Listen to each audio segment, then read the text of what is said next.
name is Ike Nahem. I'm currently the main political activity I do is around Cuba solidarity for many decades now. But I'm a long-time socialist activist, political organizer. I'm with the New York, New Jersey Cuba Seat Coalition.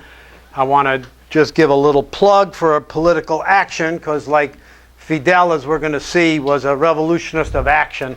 But there's a national conference for the normalization of U.S.-Cuba relations coming up in March, and just hand out some material on that. So thank you all for coming, and this is the first of a three-part class series. Let's get started. So this is not going to be a history lesson, although I think there's going to be a lot of lessons from history that we can learn for our everyday struggles that we may be involved in and to learn from. This will be, as I said, Fidel was a revolutionist and a revolutionist of action, a figure in history where theory and practice merged in an amazing way, as we'll get into.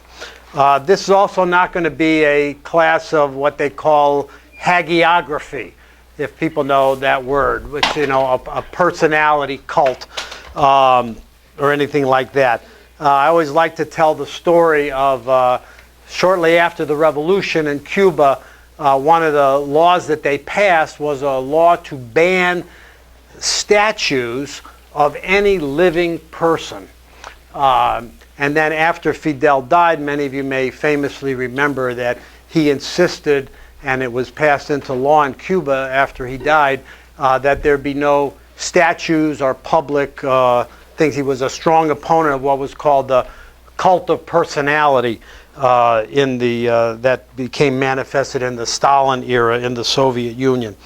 There's this great story of when Fidel was visiting a small town in the Cuban countryside, and very small population. They had just built some roads to connect some of the small towns and stuff, and so they had a ceremony in the village.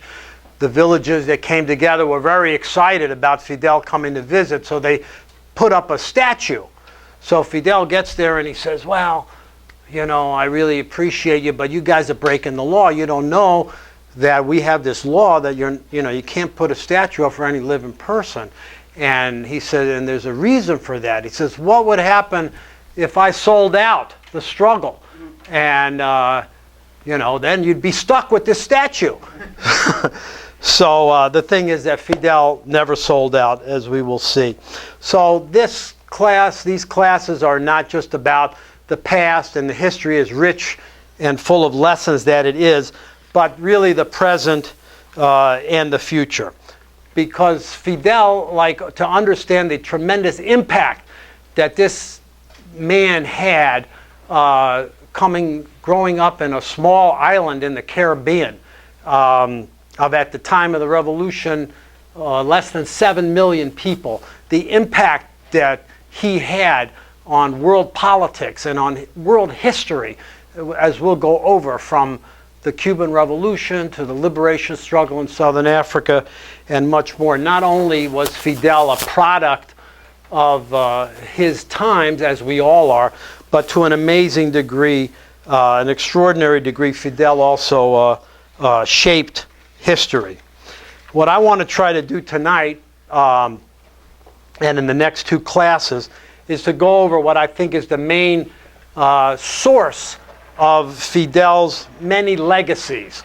I mean, when you look at the accomplishments of Fidel in his 90 years on this earth, you can point out many things. I mean, as a humanitarian, there's very few leaders that have set in motion the wheels that opened up to millions of working people, the poorest, most destitute layers of the working class and peasantry, access to medical care, to education, the legacy of the incredible, which the U.S. government right now is slandering in an obscene way, legacy of medical internationalism, the missions of Cuba around the world, Earth emergency relief, that legacy. The legacy against racism, the Cuban Revolution before the passage of civil rights legislation in the United States carried out an incredible sweeping program against racism and segregation, the legacy of U.S. domination in Cuba, sort of the Cuban Jim Crow. Same with women's rights. We'll go over this especially in the next class when we go over the policies of the Cuban Revolution after the seizure of power and the victory of the guerrilla war. But on the level of women's rights, people may not realize, Cuba was the first country in the entire Western Hemisphere that ratified and legalized a woman's right to control her own body. And the establishment of the Federation of Cuban Women and things like this.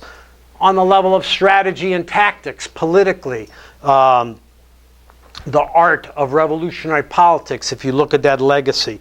As a military leader and a commander, Fidel was at the center of two of the great and important military battles of the 20th century. Not only the Cuban Revolutionary War of 1956 to 1958, but also the war in Southern Africa from 1976 to 1990 that ended with the unraveling and the defeat of apartheid South Africa, the winning of the securing of the sovereignty of Angola, and the winning of the independence of Namibia. As a so-called statesman, diplomat, breaking through Cuba's diplomatic isolation imposed by the United States. As an orator, literary skills, so on and so forth. So any one of these things in and of themselves would be an incredible legacy for any person. So all of these singular achievements point to an exceptional life. But when you look at it all together, I think we have to ask the question, and this is what I want to pose in these classes, that to really understand these accomplishments, even in their singularity, is that they flow from, and to understand that they flow from Fidel's embrace of socialism and Marxism as a coherent world outlook and a guide to action, as he understood it, and and as he greatly developed it. I think Fidel is the embodiment of the famous slogan of Lenin that without revolutionary theory, there can be no revolutionary practice. So, let's get into the things that helped forge Fidel and the historical background that produced him and that he enhanced. The first major source is the tradition of Latin American anti-imperialism. Here we have Simón Bolívar and José Martí. Bolívar, the liberator, who led many revolutionary wars that resulted in the independence of much of Latin America, that gave a tremendous impetus to the fight against slavery, which Bolívar was a strong abolitionist. José Martí, who spent many years living in New York, who fought for Cuban independence, who heroically died in defense of Cuban independence, and became the general inspiration of a whole generation of Cuban revolutionaries, including Fidel. But also encompassing the Haitian Revolution, led by Toussaint Louverture, the first independent black republic in the world, and that was forged in the battle and the defeat of the French slave owners, one of the great events of its time. The Mexican Revolution, Zapata to Cardenas, Lázaro Cardenas, great anti-imperialist, the president of Mexico in the 1930s, who led a massive battle to nationalize Mexico's major natural resource, which was oil. And that tradition, that anti-imperialist tradition, later when Fidel and met Che in Mexico in the early 50s, after they escaped, after they won amnesty for themselves after the failure of the Moncada barracks attack, and they landed in Mexico, and Fidel met Che, and so that Cardenas, who was still alive, played a major role in springing them from jail so that they could actually board the Granma organize the guerrilla war and the armed struggle. So this tradition, and the other side of that tradition, is the resistance to the rise of the U.S. empire. This was mostly epitomized by the Spanish-American War of 1898, which was the beginning of the U.S. rise as a world power and as the empire, initially focused on taking Spain's colonies after defeating Spain, and which Cuba was a central part of that. Basically, the U.S. went in, and when the Cubans were on the verge of winning their independence, the U.S. went in, claiming to support independence, imposed the Platt Amendment in 1901 that wasn't abrogated until 1934, that basically gave the U.S., it was a model really of the sort of the neo-colonial model as opposed to direct colonial rule as was under the French and the British and so on. Now the other side, as we continue on this tradition, this is the things like, for example, the coup in Guatemala, 1954, a major event where the U.S. overthrew the democratic elected government of Jacobo Arbenz for the audacity of really proposing very mild agrarian reforms and others, but which marginally touched the holdings of the United Fruit Company, which happened to be, their lawyer happened to be John Foster Dulles, who happened to be Eisenhower's Secretary of State. This is also where Che got out, barely got out alive after his clinic, after the coup, and he was put on the death squads, ended up in Mexico selling pencils on the street, where he ran into Raul Castro, Fidel Castro, and a colony of revolutionists from Cuba that were already organizing to overthrow the Batista dictatorship, which we'll get into. The next, this is looking at this period and what formed Fidel, the thinking of. This is the consequences of the World War II era. This is a scene from the Battle of Stalingrad, just to give you an idea of this was really the turning point of World War II and the defeat of Hitler and German imperialism, and the world that we live in today, which is changing, and the eroding of the full dominance of U.S. imperialism in the world. This world that came out of the World War II and the consequences of World War II is really the world order that's now eroding and declining today. So really, to understand those shifts, you have to go back to this. Now, just let me sidetrack for a second just to go over this period leading up to World War II. Because I think what happened was that Germany, which became the most advanced capitalist power technically in the late 1800s, and once they overcame the obstacle to German capitalist development of the fracturing of the countries into sort of fiefdoms, when Bismarck was able to unify Germany under a united state under capitalism, and then they found out after they had done all this and had surpassed the British and the French in technique, in modes of production and technique and so on and so forth, they found out that the surplus capital that they now had, which traditionally had been used by the French, the British, the Dutch, to grab colonies in the world, there were no real colonies left. They got Namibia, but in terms of the world was already divided up. So World War I was really a war that the French and the British, to preserving their empires, and the Germans, who wanted some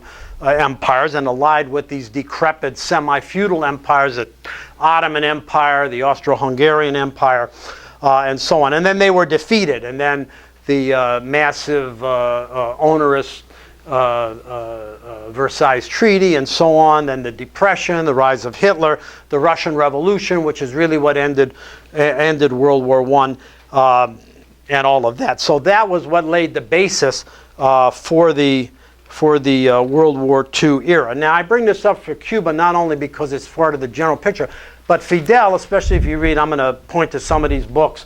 This is one that's on the reading list that people may have seen that went out with these classes. This is an interview with Fidel, the closest thing we'll have to his autobiography, in a series of interviews with the Spanish radical journalist Ignacio Ramanet, Spanish. It's a wonderful book. You can get it on Audible, online. It's in paperback. And he explains a lot of things. But one of the things he talks about, as a young man, 13, 14, he was completely immersed in this. There's a section in this where he talks about he would trade with his friends bubblegum cards or whatever with each battle, and how he was immersed in this history, and this shaped him. And this is a very volatile period in Cuban politics that we'll also get into. So let's go into what are these consequences. First of all, the decline of the British and French empires. The British won World War II, but it was really they were part of the winning alliance, but they basically lost their empire. Much of it right away, but with it by the 1950s, even what they could be able to cling into. And the French, who had been defeated by the Nazis, the French bourgeois state, but maintained their colonial holdings in Indochina, in Algeria, and so on, and in Indochina, they were defeated at the Battle of Dien Bien Phu in 1954. But this period led to the decline of the British and French empires and the rise of the U.S. global power, which in different forms, not necessarily direct colonial rule, displaced British and French empires. And this was a very important shift in the global relationship of forces in the world. And the Japanese, the same thing in Asia. The Japanese took over the British colonies in places like Singapore and others, and the French colonies in Indochina and in Korea, where the Japanese was already a colony. So this laid the basis for this clash between the Japan displacing the French, and this thing created space for revolutionary movements, particularly in Indochina and in Vietnam, led by Ho Chi Minh. The other side of this, the other major consequence, is the rise of the Soviet Union.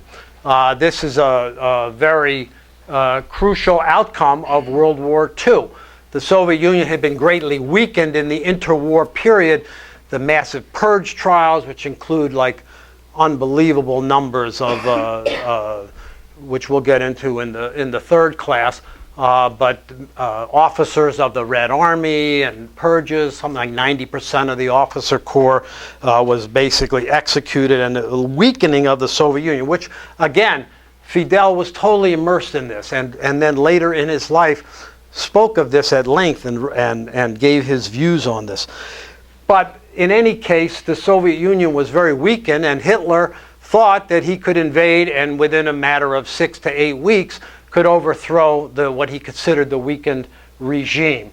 Is a classic case of the law of unintended consequences, because basically that was thrown back. But the Nazi armies got to the gates of Moscow, and the losses were unbelievable in the Eastern Front. I'll give you one statistic.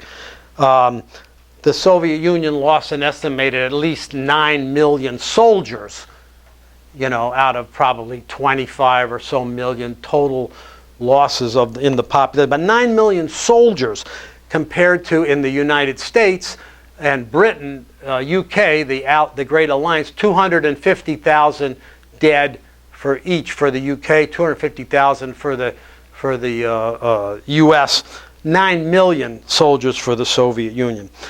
And the Soviet Union gained great prestige for the heroic fight against the German invaders, which really turned the whole tide. And even though a lot of us grew up here with, the D-Day was the decisive battle and all of these things, but this is and the resistance to the Nazis in countries like Italy, France, were led mostly by the communist parties. Yugoslavia, the Communist Party of Yugoslavia led and seized power in that. So this led to a rise of Soviet prestige. In Italy, the Italian Communist Party, which was oriented toward Moscow, used to get maybe 38% of the vote in elections.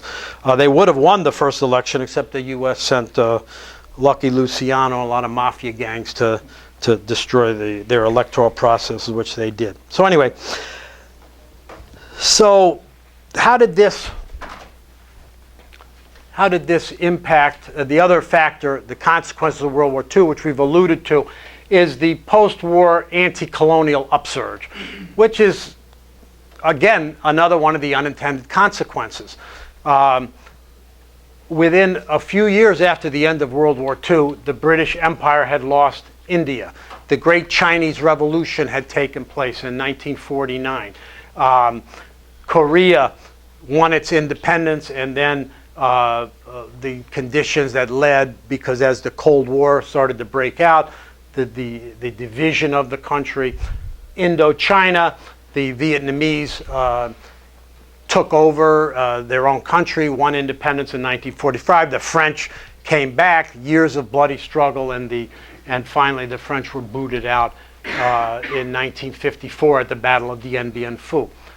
All of these things have an impact on the young Fidel and a generation of revolutionary-minded youth in Cuba, and we can see the impact on this era on Cuban politics.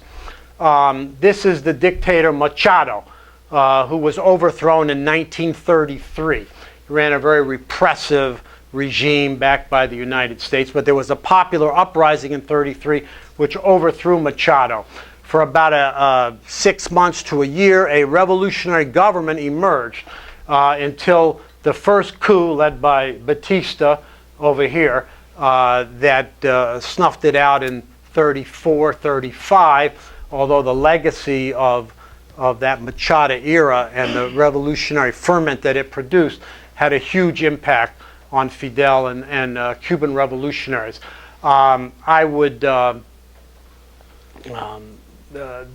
There's a wonderful Cuban film. It's actually a film with a feminist theme from the 60s called Lucia. Has anybody here seen that movie?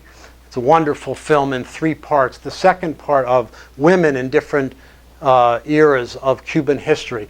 The second segment of the movie takes place during the uprising against the Machado dictatorship. So 2 of the outstanding revolutionaries that were produced in Cuba in this period are Julio Antonio Maiya and Antonio Gutierrez. Maiya was an amazing young man. He was murdered at the age, I think, of 26.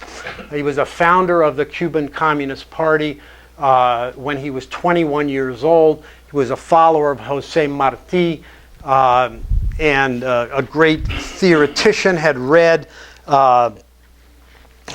Marx and Engels and Lenin, had been inspired like a lot of the generation, including, I would compare him in many ways to a couple of people whose portraits are up here in the People's Forum, Bhagat Singh, the great Indian revolutionary, and also Ho Chi Minh, in terms of the people that were motivated by anti-imperialism and nationalism, national liberation, but in the course of that became familiar with Marxism, and that helped fuse their thinking.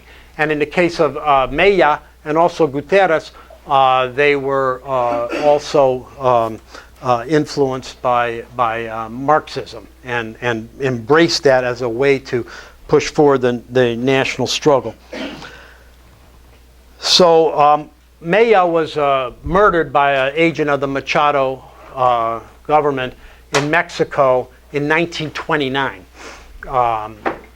But he was a great inspiration. There's Fidel speaks of him and Gutierrez in this book, In My Life, and people to get, it's a very rich history. Now the government that came out of the overthrow of Machado, Gutierrez was the Secretary of State of that government, and was through that powerful position, he too had been influenced by Marxism, had radicalized, was a follower of Marti. He promulgated some of the most amazing pro-labor reforms: unemployment, compensation, nationalized the telephone companies, unheard of things. And he also was murdered by Batista's thugs, I believe it was in 1934.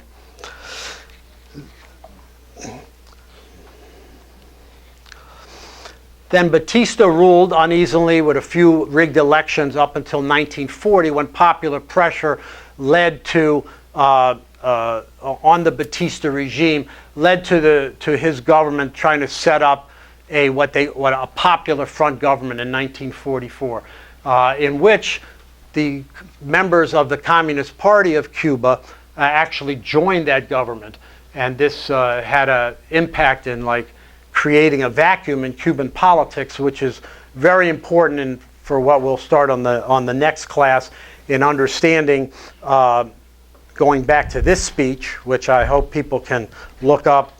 This is in the syllabus to this class. This is a speech that Fidel gave in 2005 at the University of Havana, and it's widely considered in Cuba to be his main legacy speech, where he actually talks a lot about that 1944 government and how that impacted on Cuban politics. Let me also say one other thing just on Maiya.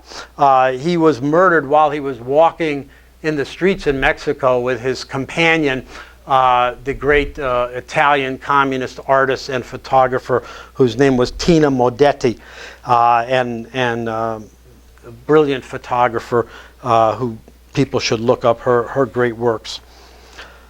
So this was, as I said, Gutierrez under the Raul San Martin, short-lived government, but they implemented many of these reforms: minimum wage, 8-hour day, and so on. So then, before we end this first class and open it up, looks like I'm doing pretty good on the time.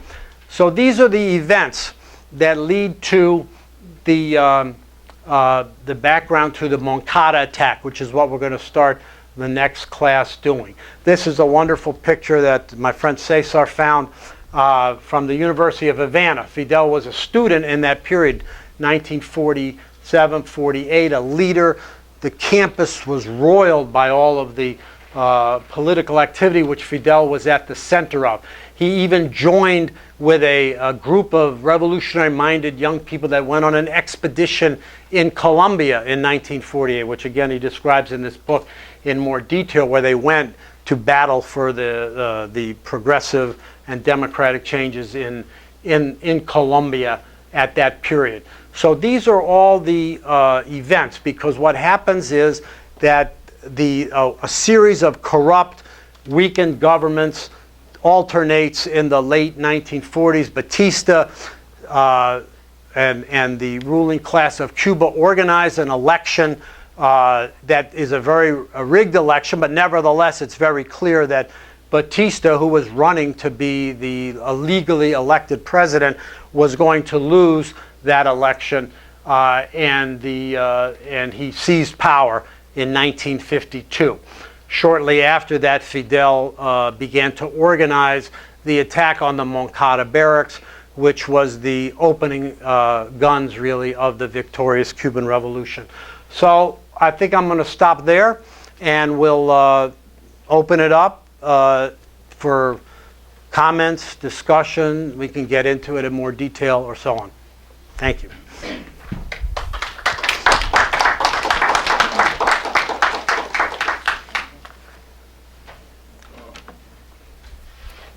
Do we have a working mic here?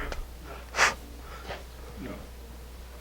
Well, Go ahead. Well, I just wanted you to tell me more about the role that a person from Mexico played in freeing Fidel. Once they made the attack, you say they were captured, and a person from Mexico, the president, I believe, played a principal role in freeing him. Could you tell us about that? Well, the president name was Lázaro Cardenas. He was president of Mexico in the late 30s. In Mexico, the Constitution says that each president has a 6-year term. I think his term was from it was the last part of the 1930s.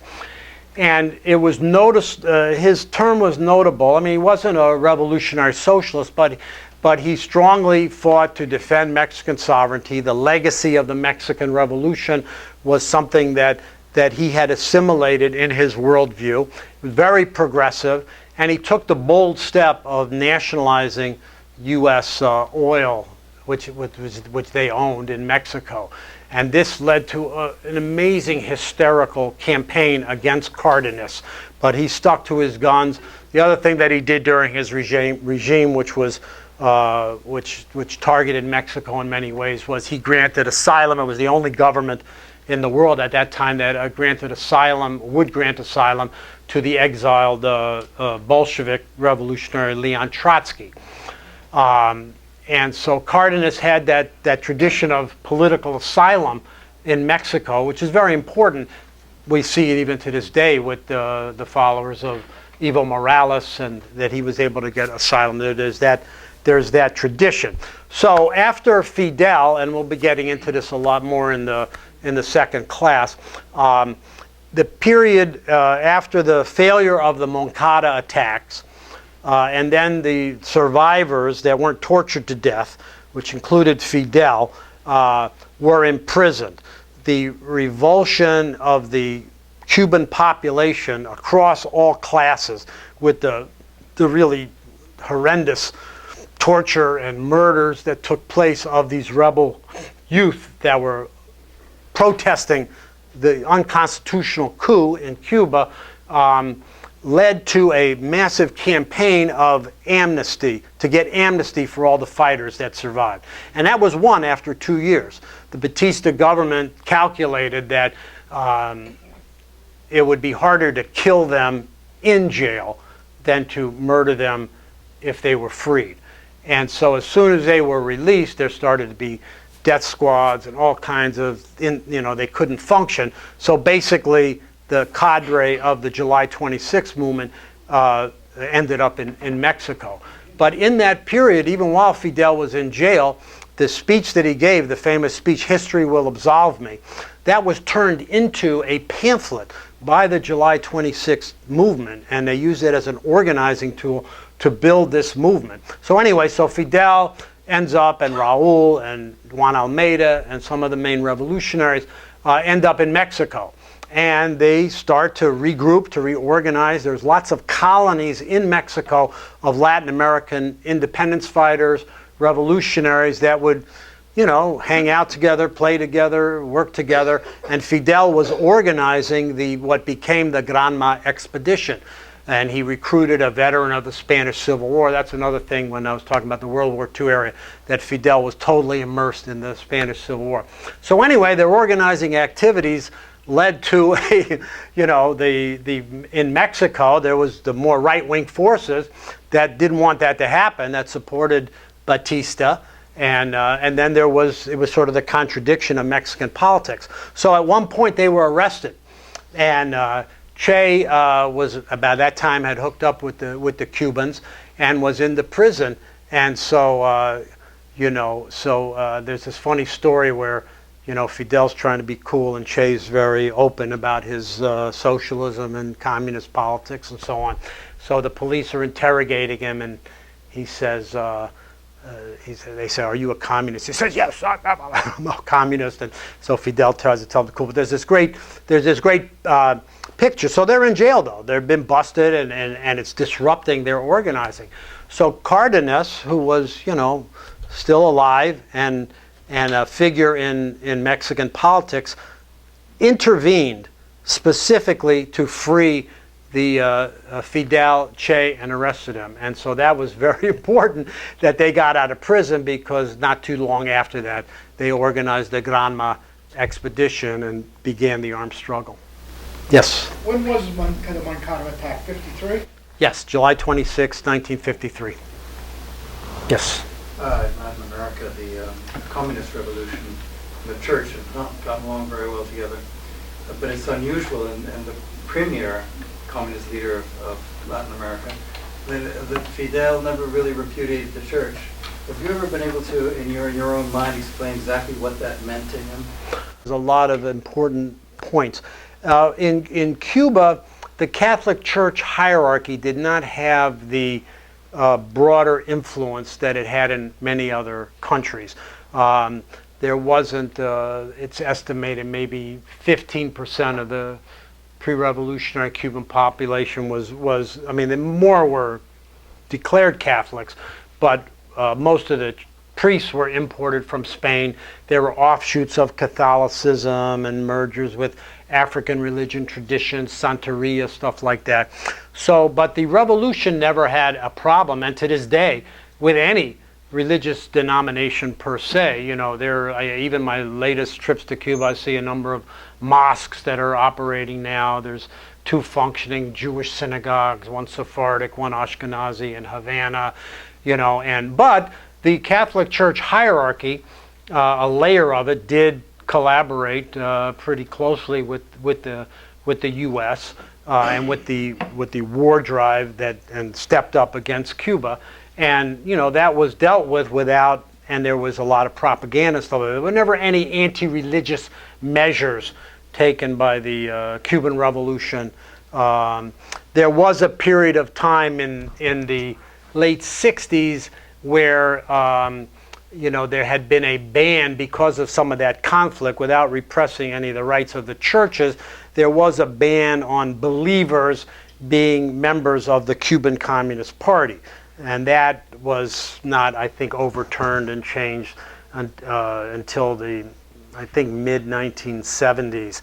But by that time, it was under the influence of the fact that what was called liberation theology and many revolutionary Christian based or claiming Christian roots and inspiration developed in Latin America, in Nicaragua, in Colombia, Father Camilo Torres, and many others. So it's like a lot of the times, and in fact all the time, when you study these things, you know, there's always a class dimension to religious conflicts and things like that. But in general, in the Cuban Revolution, there were revolutionaries. There's a great story when Ricardo Alarcón, who later, many of you may be familiar with him, was for many years a spokesperson for Cuba at the United Nations. There's a famous meeting where they were celebrating the death of Chavarria. What was Chavarria? The first is Fabian, the leader of the Revolutionary Directorate, which was one of the student organizations that was involved in the armed struggle against Batista, and who was, you know, a revolutionary fighter, part of the July 26th movement, allied with the July 26th movement, but he was motivated by Christian beliefs. And so there was this meeting that was held after the revolution, and it was organized by some of the more narrow-minded elements that had merged with Cuba from the old Popular Socialist Party, which later became the Communist Party. And in that program that night, Alarcón, in his will, before he was killed in the battle, Echevarria had ended his appeal to the people and why they were involved in this armed activity.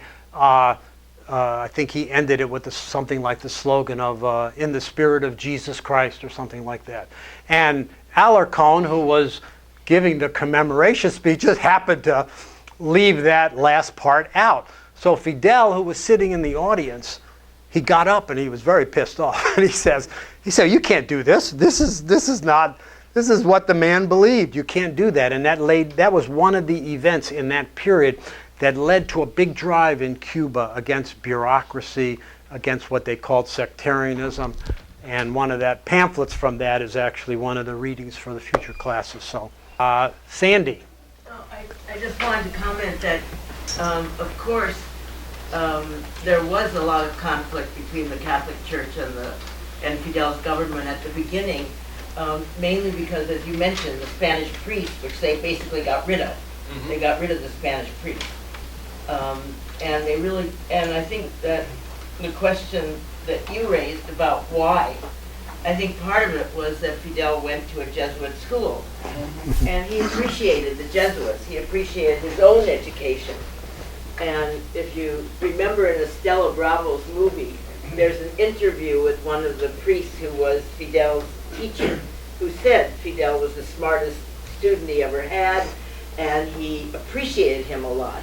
And I think the feeling was mutual, but it wasn't directed, you know, he wasn't fond of the Spanish priests who were in the Catholic hierarchy. And so he also didn't have to worry about, as you said, I mean, Santeria was a much more important religion than Catholicism, especially outside of the cities. The Catholic Church never even tried to get Cubans to become Catholics who were peasants.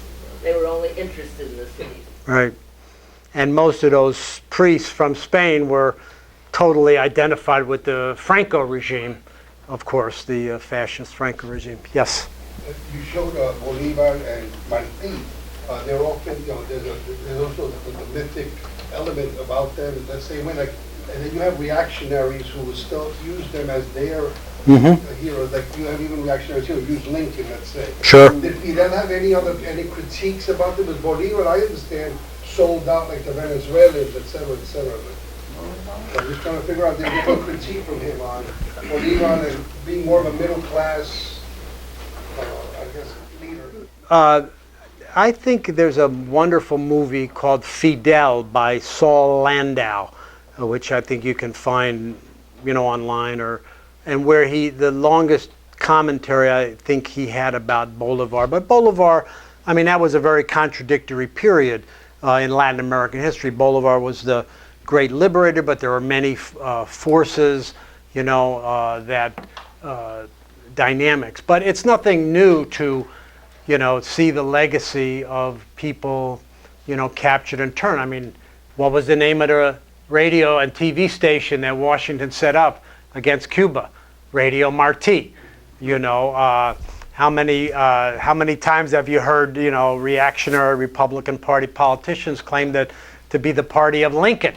You know, I mean, the list goes on and on and on.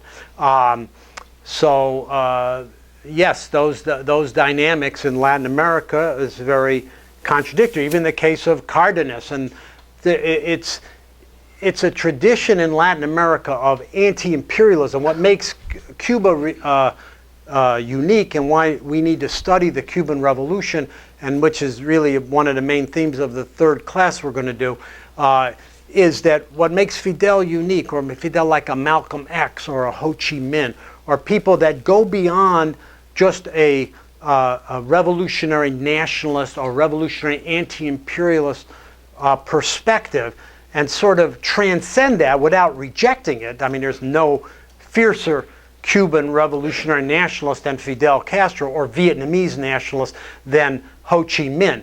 But it is their embrace, like when Ho Chi Minh went to Versailles and appealed to Woodrow Wilson, who said, hey, we're going to be self-determination, we're for self-determination for all nations, except, you know, you yellow-skinned ones, or, you know, the other ones like that.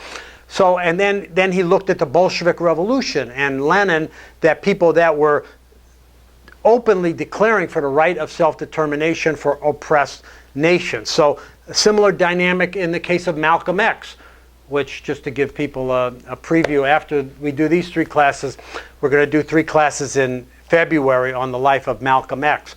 But Malcolm X, in the last year of his life, moved in that anti-capitalist, pro-socialist direction, not as a rejection of black nationalism, maybe a rejection of the narrow black nationalism of the Nation of Islam and Elijah Muhammad, but as a transcending that and moving in a more revolutionary direction, which is why, in my opinion, they killed him.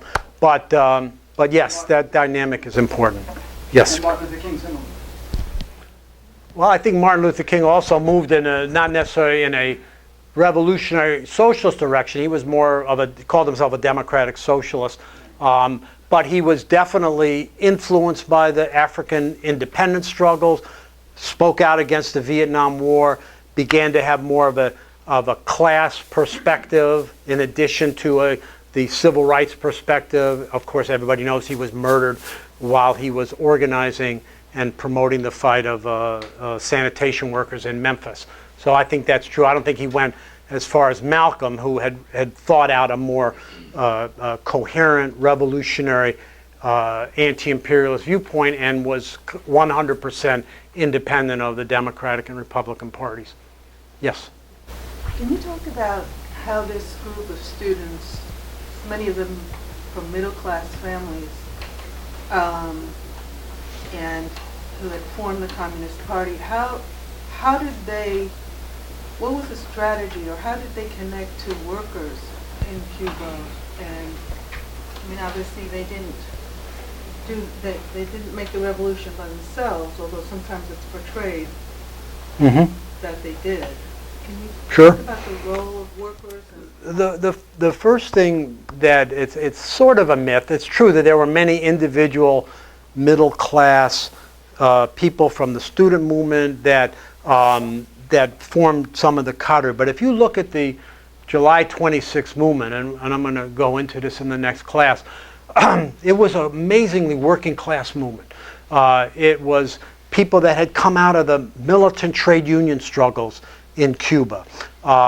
Young people of working class background. Same is true of the expedition on the Granma, the original 82, of which more than half died in the first couple of days in combat. But there's a very good book, although a lot of it is problematic, but it's one of the best biographies of Fidel from a bourgeois source. It's called Fidel, A Critical Biography by a New York Times reporter named Tad Schultz. And one of the good things about that book is he really goes into the biographies of all the people that were involved in the Moncada attack and in the Granma expedition.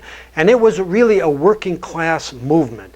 There were intellectuals, middle class figures, brilliant ones, great ones, that like Celia Sanchez and other people like that. But in the revolutionary period, when the guerrillas have set up their base in the Sierra Maestra, and the revolutionaries, led by heroic women like Heidi Santa Maria, Celia Sanchez, Melba Hernandez, others, they were like a conduit. I got some pictures in the next class. They were funneling working class fighters to go into the countryside to join the revolutionaries and the guerrillas in the mountains, and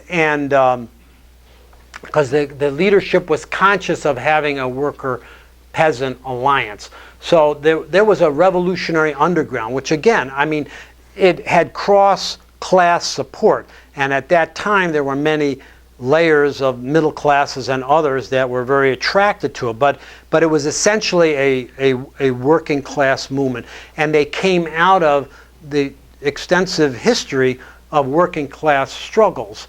Because when the working class is on the move anywhere, including in the United States today, if you look today, the last couple of years in the United States, with these teacher strikes and with these struggles like that break out, when the working class is in motion, the best intellectuals or the people, if they are attracted to that. That is what motivates them. Karl Marx wasn't sitting in some ivory tower somewhere talking about how he's going to help the workers, the poor workers, and things like that.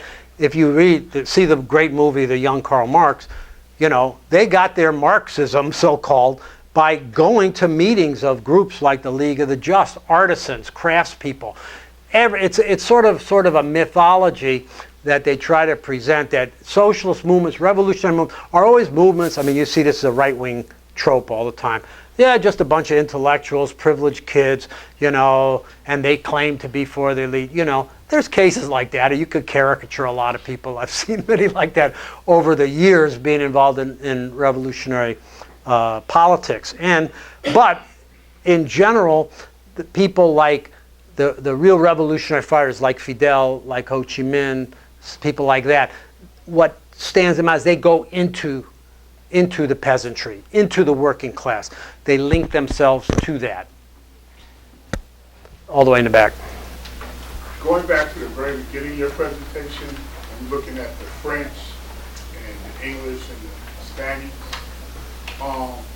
one of the things that people don't really think about is the geography of Cuba and how militarily it was significant in terms of the colonists wanting to conquer Cuba from the indigenous people that were there.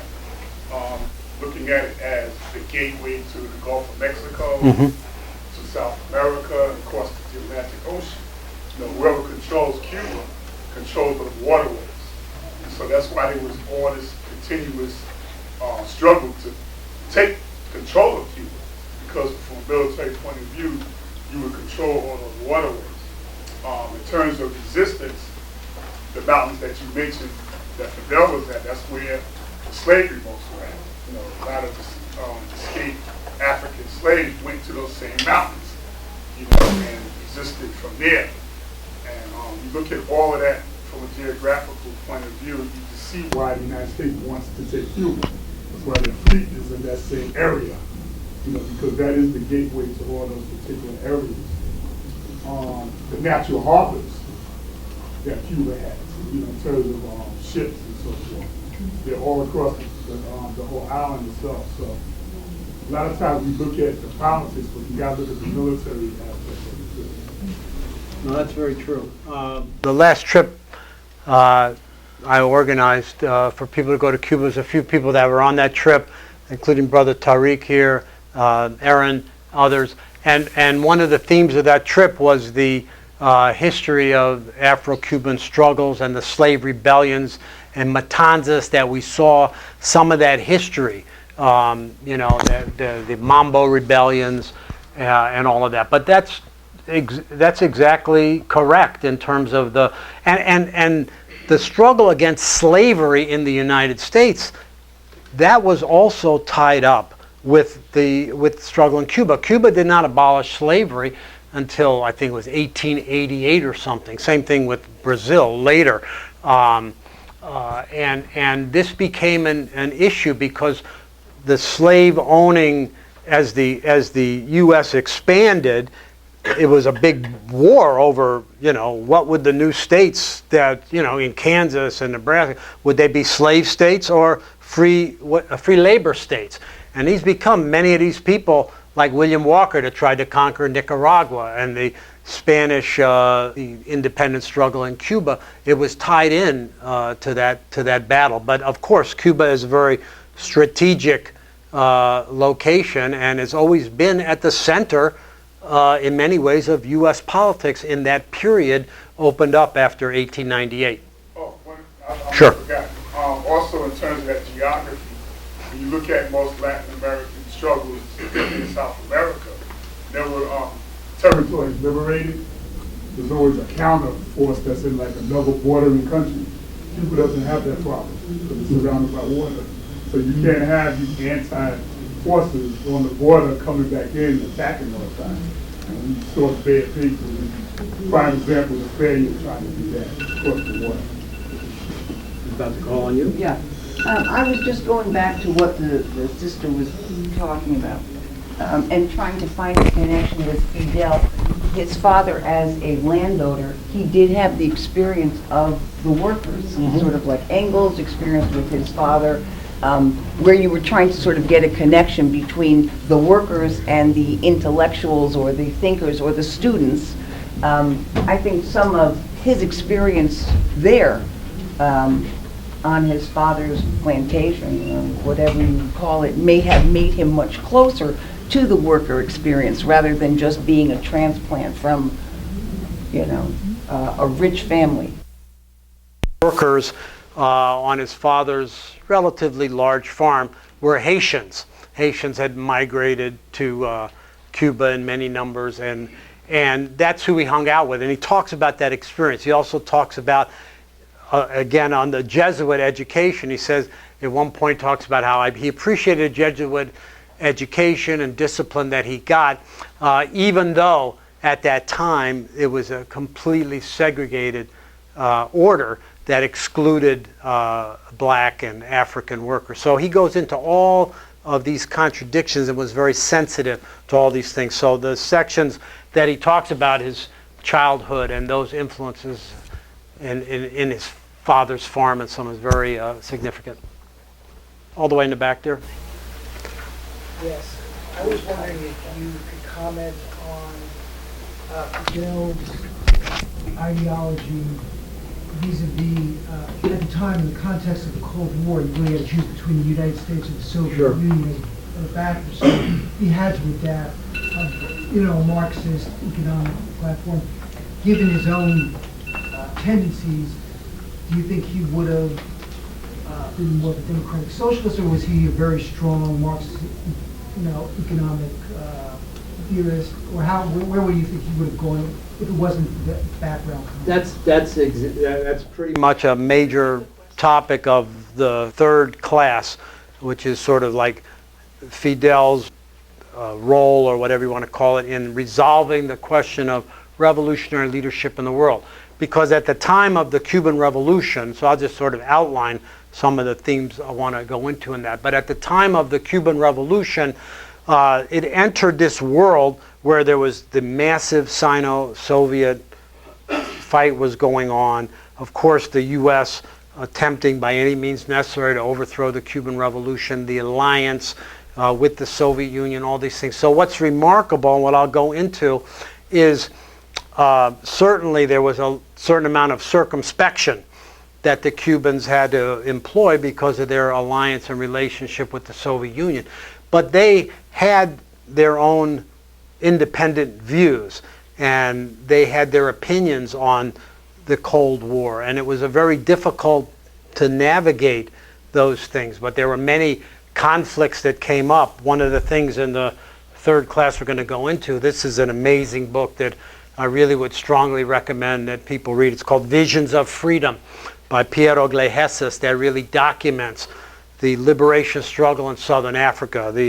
The author is I think he's won all kinds of the Historical Society Awards. He's a scholar at Johns Hopkins University who managed to get access to U.S., Cuban, Soviet, South African, everybody's files. So he weaves together this amazing story of the whole period of the liberation struggle and the conflicts that he documents between Fidel and the Soviet leadership in terms of military tactics, everything else. So that's something that we can get into more. I mean, but what's interesting, and that's why on this first class I wanted to go into the background, because again, we'll return to this class, so this lecture that Fidel gave at the University of Havana, because he really talks about this crucial period when the Communist Party, under orders from Stalin, which Fidel said was a disaster, but was imposed on communist parties around the world, that they joined this government of Batista, who was a henchman and hated and all this. And the impact of that politically was that it created a vacuum, because the Communist Party of Cuba had a very heroic history of underground struggle. They had a strong presence in the trade unions and had led many militant working class struggles. But they were so discredited among the next generation of revolutionary youth that it created a political vacuum that the July 26 movement actually filled. And so Fidel speculates in this speech how things might have turned out differently. So they entered into this world where, whether they liked it or not, they had to deal with these questions. This was the period when Khrushchev had came to power and had his famous speech where he denounced and where the crimes of Stalinism, and revealed how many hundreds of thousands, many hundreds of thousands of loyal communists had been executed, and all of these things had become part of the world that Fidel entered into, and had to think about all these questions at the same time. They're battling for survival under U.S. attack. But the Cubans, throughout all these periods, and those of us that have been around and seen these things, they always were non-sectarian.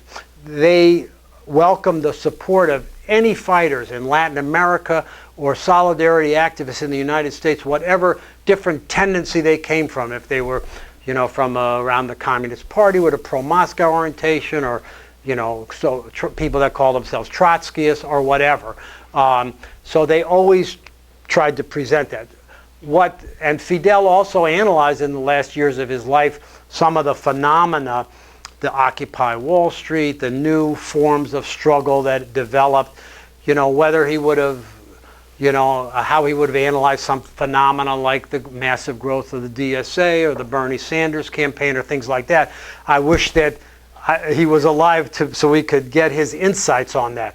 But he was always very flexible, and there's a period in the 1960s when most of the pro-Moscow communist parties in Latin America not only were indifferent or opposed to the revolutionary guerrilla struggles that the Cubans promoted, but in many cases, especially in Bolivia, when Che was killed, actually sabotaged those struggles. So that had a big impact too. But then later, with the pressures on Cuba, they made a rapprochement, and so they couldn't always say everything they thought. But that's an interesting question. Come back for class 3, and we're going to get into that a lot more. Yes. Yeah. Also, the big plantation owners were trying to become a state. They wanted to, while the United States still had slavery, there was a movement within Cuba to become a state, and it was led by them. And also Fidel's father was actually a peasant that was sort of a thug, They would say he kept on moving the fence posts and taking land from United Fruit Company. So what was the indigenous Cuban role in this revolution, and did they have any affiliation to any of the parties, and did their way of life affected Fidel somehow? The indigenous population of Cuba? Mesoamerican? Well, in the indigenous population, Sandy can correct me or somebody else, I think they were pretty much wiped out by the Spanish. It wasn't the phenomena like in Bolivia, Peru, in the middle of Latin America, where large indigenous communities survived and stuff like that.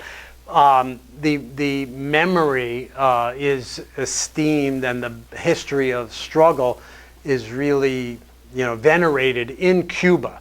But I don't think there was much of an indigenous population. The population of Cuba, there was descendants from African slaves, Spanish colonists.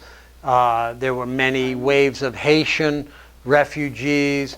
And that mixture. There were many privileged castes that were cultivated by Spanish and U.S. Neocolonialism, and there were a lot of racial contradictions that existed in Cuba. Batista was what you would call mixed race, or and so he tried to. They tried to foment racial divisions, although the Cuban Revolution had overwhelming support among what would be today called the Afro-Cuban population. But Well, the Native Americans, the Native Americans in Cuba were pretty much wiped out, but not completely. And successive governments denied that there were any descendants of that population for a long time, including the revolutionary government. But in fact, finally they recognized that in the northeastern part of Cuba, between Baracoa, Holguin, there are many, many, many descendants of that native population, and they finally opened a museum in that area, and they regularly hold classes and realize that in fact they contributed a lot, especially in the northeastern part of Cuba. thank you. Right over here. So I was just going to say a couple things real quick. I was going to say one, I don't know if y'all touched upon it because I was the one that came in late, but a lot of Marxism's foundations came from the Iroquois, so I don't know if y'all already touched upon that. And so it came from a lot of indigenous connections and relationships that were, colonizers coming over and stealing our knowledges. But also Che Guevara, I think also Fidel Castro, and after Che Guevara did a lot of his journey in South America, a lot of the type of communism that they were talking about was not the European sort. So it was a lot. It was based on a lot of the indigenous tribes of Latin America, Abya Yala, And so that was something that influenced the way they did guerrilla warfare. It influenced the way that they chose when and where and how to strike, what relationships they would build up. You know, a lot of the way they did some of the power dynamics, which of course were predominantly men. But one of the ways that they tried doing some leadership roles was based on some of the communal findings that they did on their journeys throughout, you know, the Americas. And so that's something that I think is really important. And as well as, there was also a lot of mixing with the Taino tribes. And so that's something that I experienced when I went to Cuba. So there definitely are indigenous people. You're not allowed to register. There was a time period where you weren't allowed to register as a Native person. But all the records are being unearthed. And so that's something that's coming out now in the wild scholarship. You're able to Especially see. because of the Tainos. Yeah, and now you're starting to see like all the people where they filled it in themselves. They like crossed out and wrote in other, like, no, we are Native, like we are from here. And so that's something that's starting to come up in Cuba in a lot of the schools, and they're starting to release those records and stuff. So we're going to start seeing more for sure. Thank you. It's important. I mean, the Cubans, they really venerate that history. Your point about, I mean, Engels' origin of the family, private property in the state, which should be in every thinking person's library, uses the example of the Iroquois and other indigenous people in this country to talk about how the patriarchy is not some permanent system that existed all through society. I would say one other thing is that nobody has championed politically in Latin America the indigenous struggles that have become so prominent in the last 20, 30 years than Cuba. I remember going to conferences in the early 1990s even, or the late 1990s, when Cuba was really fighting its way out of a special period after the collapse of the Soviet Union. And they were sponsoring these conferences. That's the first time I saw Evo Morales. And before he became president, when he was the head of the Cocoa Workers Union, and other indigenous leaders on the stage with the bowler hats and the different groups, and that was championed, you know, and that I think had a big part in the rise of the indigenous struggles and the more sharpened political dynamic of them in the last period. Yes. Will you something either now or in the next class about how Fidel and the party saw socialism in Cuba differently than European, particularly Soviet-style socialism? I know when I went in the late 90s, I guess at that point, certainly they were saying in a more obvious way that they recognized that just the very top-down orientation of Soviet-style socialism was really, they actually said openly, we were filming, they said openly, they came to realize was not really that different than capitalism in the sense that it's still alienating the worker from their labor and control so much. It's the state doing it rather than the capitalist doing it. It's significantly different, but for the worker, it's not that different. And they really wanted a socialist model that really empowered local. Okay, so that's one thing. But then there are so many other ways that I don't hear people name, but in terms of the very culture of Cuba that makes, where you know that socialism is just so different, including the fact that they have been able to coexist with religion, not necessarily Catholicism, but the coexistence with Santeria and all sorts of different. You see people walking around all over the place, wearing all white and with Yoruba beads and the arrogance of the New York Times to declare religion returns to Cuba. It's like, what the hell? They never left.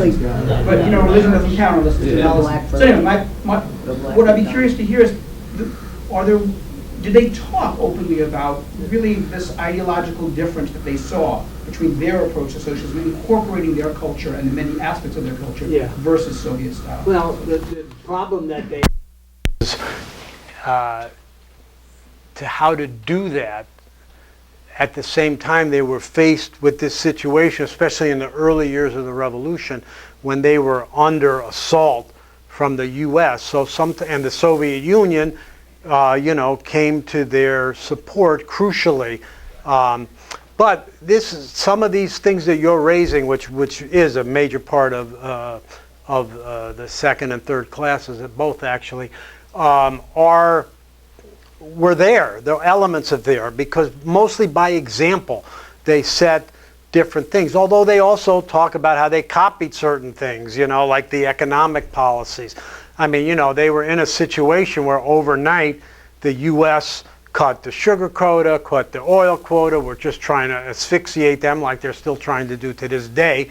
But at the same time, they would get contracts from the Soviet Union and that were crucial, getting some military aid to defend themselves after the Western countries wouldn't do it.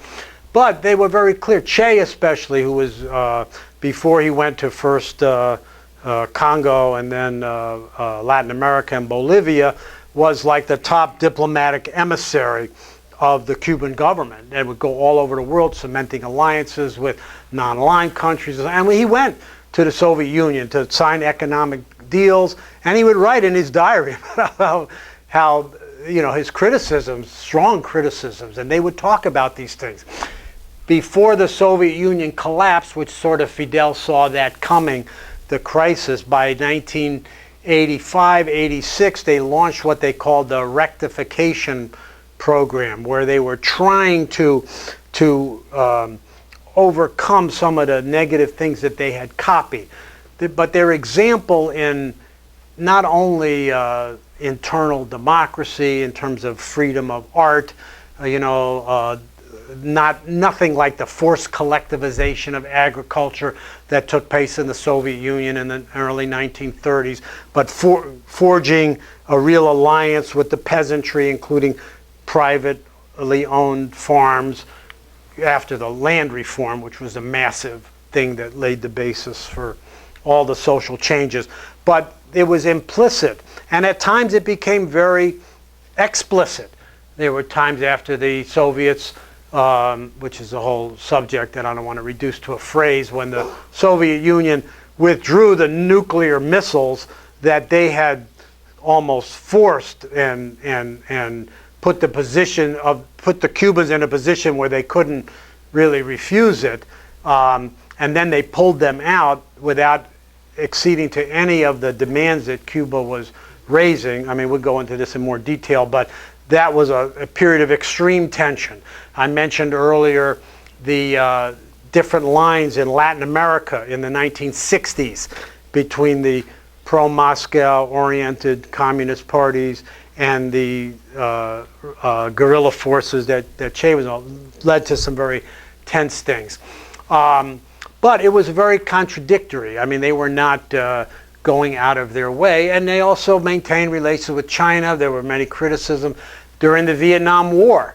In the last period of the Vietnam War, when Nixon was desperate to avoid defeat and he tried to play off the Soviet Union against China, this was something in the 1960s, late 60s, that there was probably the most strong disagreement, the biggest problem that the Cubans had, and they berated it even publicly. And Che, in his last statement, from the battlefield, create too many Vietnams, that famous speech, that he talked about, it's disgraceful that the two leading socialist countries, powers, China and the Soviet Union, are fighting each other instead of uniting to defend Vietnam. This was a very emotional thing for the Cubans. So this is, this is a little island, it's like, 11, 12 million people, not even. And this outsized role that they're playing in world politics and navigating these mammoth divisions and between China, the Soviet Union. How do they do that? I mean, it's really an incredible history when you study it. Somebody that hasn't spoken yet. Cameron, is it? Sino-Soviet split engaged on Cuba. It's not clear, but I do know that in Vietnam, the people still resent the fact that the Soviet Union was supplying aid to Vietnam, and whereas China, which was, I guess they could blame it on the guy before now, was blocking the aid. They still remember that. And they resent definitely. That. Even worse than that, when the Chinese, while Mao was still alive, actually made a determination that the U.S. imperialism was a greater evil, or that the Soviet, what they called Soviet social imperialism, was a greater evil than U.S. imperialism. They had this whole thing, and they forge an alliance. So even you have these things, which I don't think the Chinese like to talk so much about today, but during the Chilean coup, the only embassy that was, besides the U.S. one that was closed to people fleeing Pinochet's terror, was the Chinese embassy. So there was many of those contradictions. Yeah. Yeah. Okay, Shep. Yeah, getting back to this session, we have mentioned about the indigenous, and I'm actually going to copy some stuff and bring it to the next session. But prior to the Taino / Arawak influence in Cuba, about 1,000 years before that, there were indigenous people there, and actually Cubans now have been, well, not now, but they have been doing archaeological excavations to show those detonations that were there over 1,000 years BC, and even coming all up until the Tianos and Arabs came in. So that whole existence has always been there. You're absolutely correct with the Spaniards came in and all the rest of those colonizers, conquistadors, and everything else, decimating the cultures that were there. But the history is coming out now, being unearthed. Okay. And there was a DNA analysis carried out recently in Cuba, and it shows that in the Cuban gene pool, 6% is indigenous. You take all the Cubans and you analyze all their,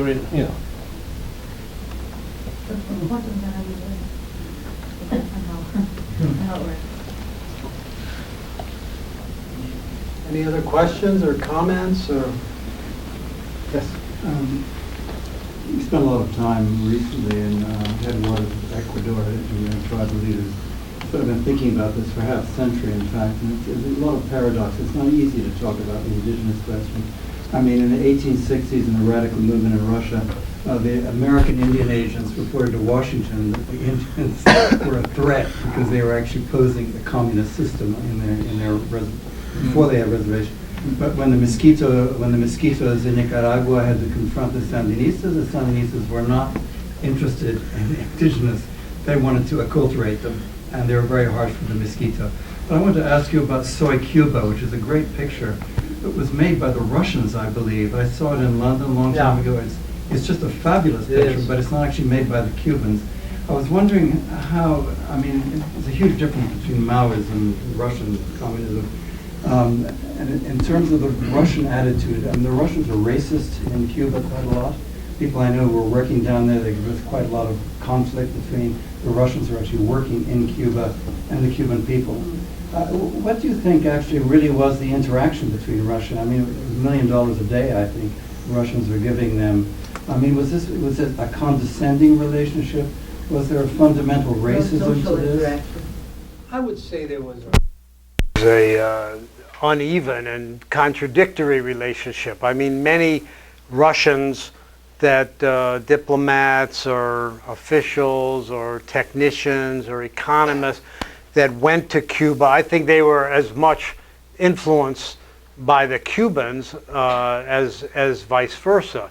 I mean, certainly the Cubans copied some things. This was their major. By the time of the collapse of the Soviet Union and the special period, something like 85% of all Cuban commercial and economic exchange was with the Soviet Union and the so-called socialist camp. So, it was a big blow. They were getting spare parts, and that was what Fidel was trying to lead and starting to lead on that in the late 80s when, before the collapse, which he saw coming. But there was a very convulsive and contradictory relationship. But it wasn't the kind of relationship that you can just see runs on a straight line. Like I said, there were very many ups and downs, but the basic and it's significant that the Cubans criticized the Soviet Union for the invasion of Afghanistan and tried to warn them in that. On the other hand, as we'll get into, critically and very reluctantly supported the Soviet invasion of Czechoslovakia. There was a lot of pressures, on Cuba in that period. What's interesting now, since the collapse of the Soviet Union, although it was devastating to them economically, it was in a strange way liberating to them politically, because they could start to talk about things that they weren't able to talk about. I remember going to Cuba at a convention of the Cuban Trade Union Federation, which is a central economic power. It's a fascinating experience in general. But I saw Fidel get up and give this amazing speech about, how most of this equipment that we get, a lot of it was junk, and we have to start, we have to get more advanced equipment and this and that. And so, they knew what was going on, but like I said many times, they couldn't say everything. I mean, the art of politics, somebody once said, some great revolutionary's name I forget, said the art of politics is not saying everything you know or that you think you know, but is sort of saying what's necessary, and that's something that a lot of people could learn, in terms of strategy and tactics. And when I think of Fidel and all these treacherous waters that he navigated in relations with, think about in 1963, say, there wasn't a single country in all of Latin America, in all of the Caribbean, in all of Central America. The United States government had gotten every single one of them, with the sole exception of Mexico, which the CIA had a deal with the Mexican. It was still great what Mexico did, but they had a major CIA base there where they could subvert against Cuba. But so everyone except Mexico broke relations with Cuba. Cuba did not have diplomatic relations with a single country. And sometime in the period of the late 80s, special period, the Cuban revolutionary diplomacy managed to break through that and establish relations with all of these countries, many of whom were led by conservatives. So, conservative governments. So this is the kind of, leadership, and a revolutionary diplomacy that when Cuba was in that isolation, that they fought their way out, because they've always been motivated by, don't ever give up the moral high ground in politics, and you fight, you know what your objectives are, and so on and so on. So strategy and tactics, very a key thing to understanding Fidel, because how else can you explain how they survived? Which is what makes the U.S. propaganda against Cuba so hollow, because people say, all the pressure from the United States, how did this country survive? Because they knew that at the end of the day, ideas are more important. That's how you have a moral shield. They're ready too, they're armed to the teeth, ready for anything, but at the same time, they understand that the most important thing is your ideas, that you fight for your ideas, you don't compromise on your basic principles, and that's your best shield, and you will win people over to protect you, and to do it selflessly because they understand the moral question involved. Right here, and then Sandy. How did Castro go about legitimizing the revolutionary struggle in the eyes of Afro-Cubans, given the fact that the Afro-Cuban peasantry class, I would have to assume, was constantly being sort of seen as an afterthought, and seeing as how Castro went on to have success in building solidarity with people like Maurice Bishop in Grenada, eventually going to Angola and other parts, and also South Africa. How did he go about, what was the entry point for him in starting discussions as to why the Afro-Cubans within Cuba, specifically within the peasantry class, should view this as a legitimate struggle that keeps their wants, their needs in mind?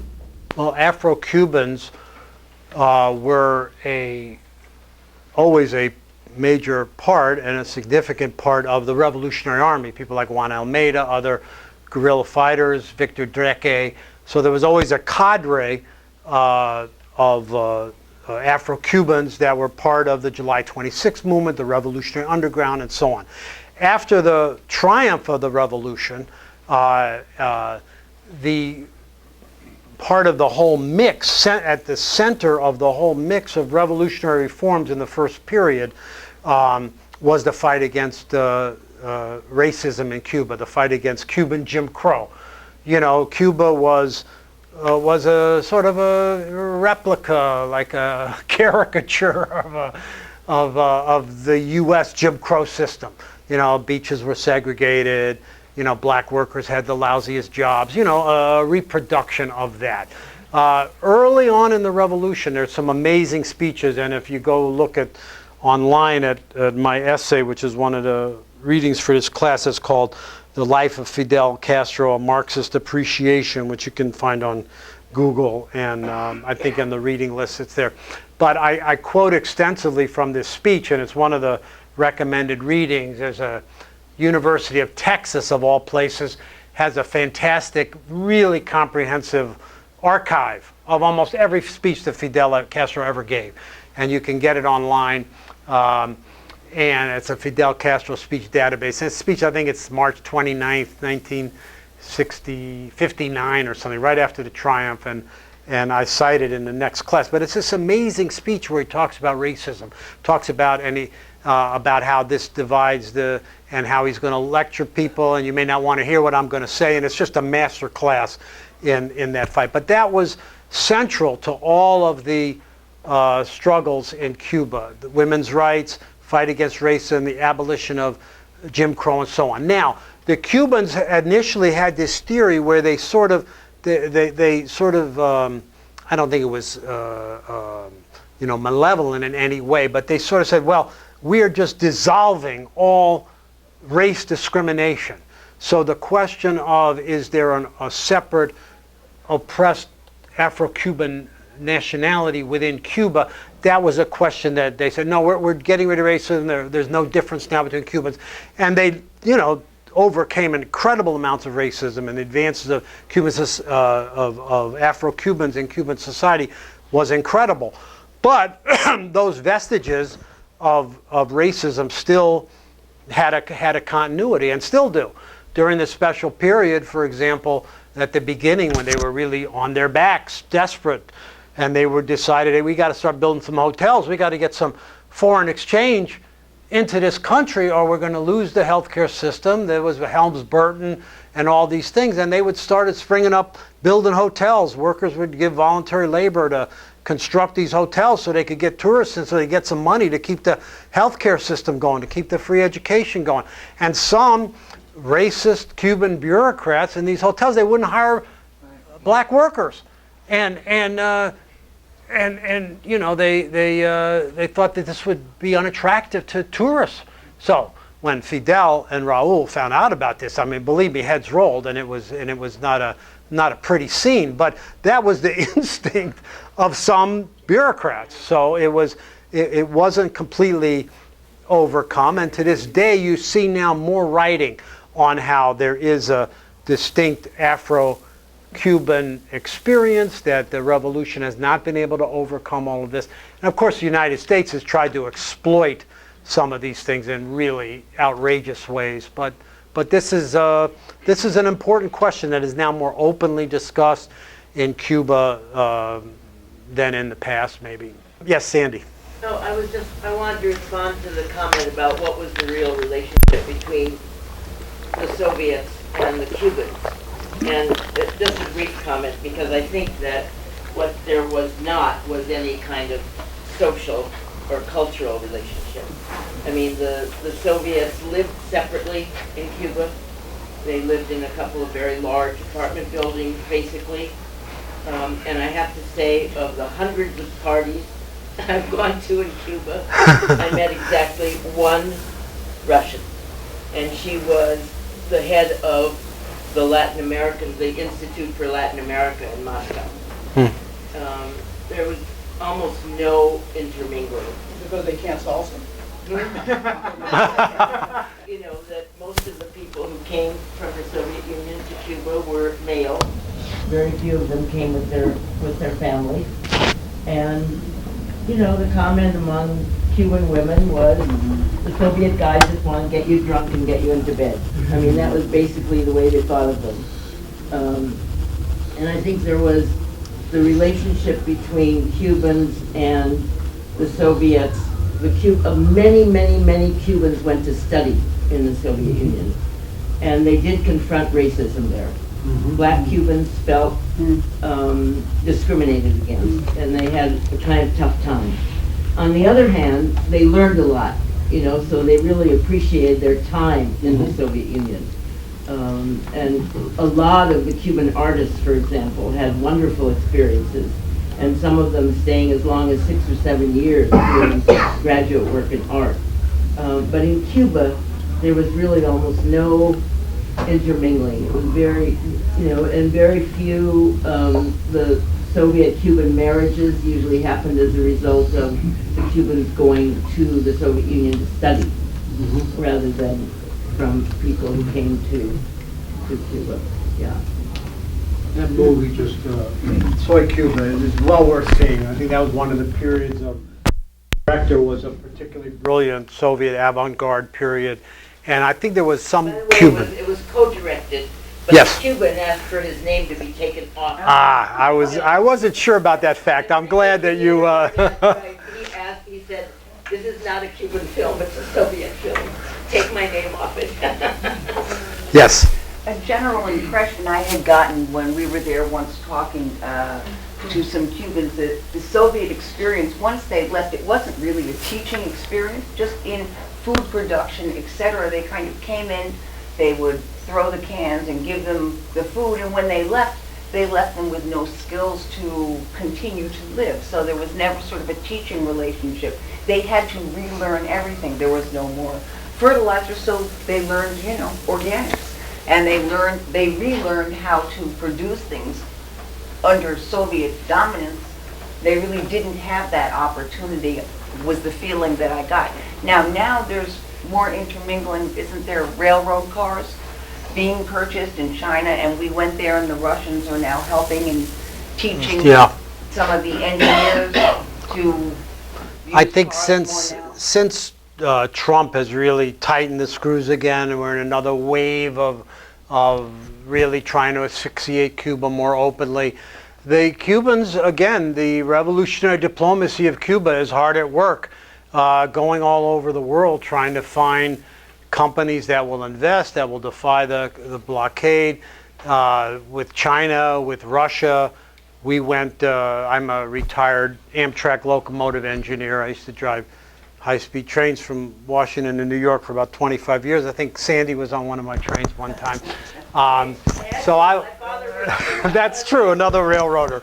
So I've organized trips of rail workers to Cuba, and believe me, the Cuban rail system really just was dilapidated. It almost collapsed. I used to try to say, can I get a ride? We can organize. I got all these railroad workers. We go from Santiago to Havana. Can we? And he's looking at me, what are you, crazy? But it's starting to turn around now. And a lot of that has been from Russia.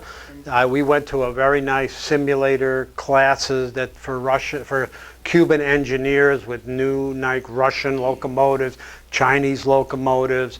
So they are getting some of that. They've had some, and that's great, and they're rebuilding the track, and there's a lot of projects like that.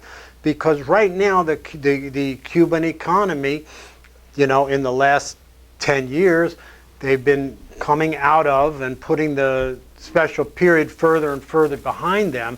But at the same time, Washington is tightening the screws again.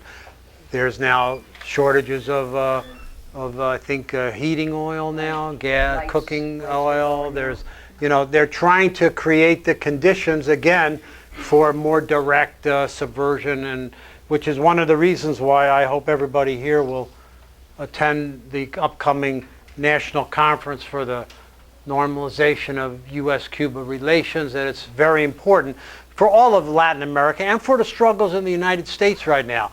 I think the Cubans see that the consciously link what they're trying to do and what the stands that they're, we can pass these around, that'd be great. In terms of linking our struggles here with the defense of Cuba. I'm sure most people in this room, consider themselves socialists, anti-imperialists, one brand or another, whatever. But if we want to look, not that I am ever in favor of models or things like that. But I look more in terms of examples and things that could be emulated.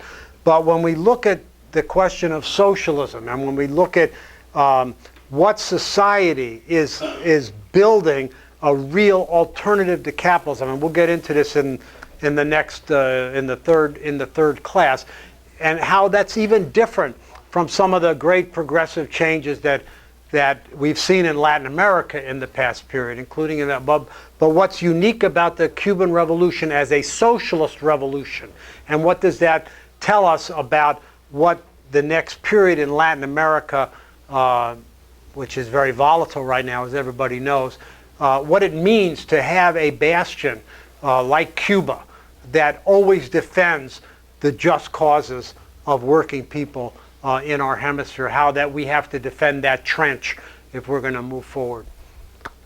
Any last things here? Well, actually, we have a few more minutes, but it doesn't mean we have to stay. Say one thing Yes, please. about the, Before you do, Sandy, let me say this is Sandy Levinson, a veteran fighter against the blockade and organizer of many trips from the Center for Cuban Studies and the Cuban Art Space in Brooklyn.